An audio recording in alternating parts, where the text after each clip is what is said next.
Ipinaalala ng Department of Agriculture ang mga posibleng parusa sa mga vendor na lumabag sa kasong profiteering.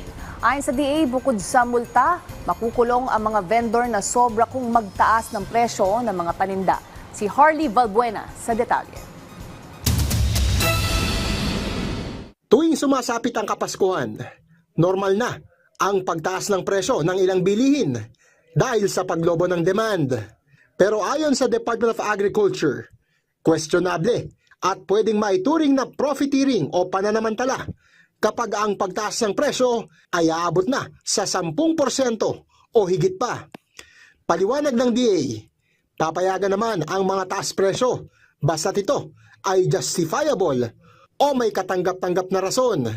Pero babala ng DA, ang mga labis na price increase at profiteering ay may kaakibat na parusa, kabilang ang 5,000 hanggang 2 milyong pisong multa at hanggang 15 taong pagkabilanggo. Under the Price Act po, may prima facie profiteering kung ang presyo po ng isang gulay ay 10% higher than the previous month. Lalo na kung wala naman pong cause or reason.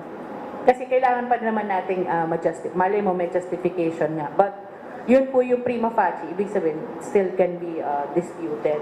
Ngayong holiday season, ay mas dadalasan pa ng Agriculture Department ang pag-iinspeksyon sa mga pamilihan at palengke upang mabantayan ang presyo ng mga bilihin. Samantala, sinigundahan din ng DA ang naunang pahayag ng Department of Trade and Industry at iginit nito na sasapat ang 500 piso para sa Noche Buena ng isang pamilya. Ayon sa DA, kasya na ang 500 pesos kung simple lamang at hindi naman magarbo ang Noche Buena. Depende po kung ano yung gusto nating ihanda.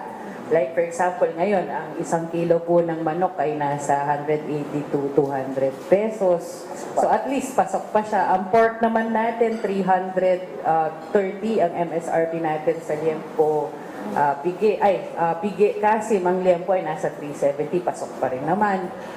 Bigas natin, lalo-lalo na, may 20 pesos, may 35 pesos na local, 40 pesos. So, tingin po namin, basta maayos lang po yung pagbabudget. Kaya naman po. Dagdag pa ng DA, pwedeng bumili ng pang Noche Buena sa Kadiwa outlets at pop-up stores sa halagang 20 hanggang 30% mas mababa kumpara sa regular na mga presyo ng mga produkto direkta mula sa mga magsasaka.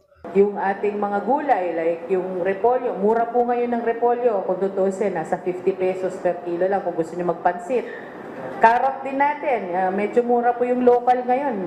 Yung kahapon sa Kadiwa natin, 50 pesos isang kilo ang carrot.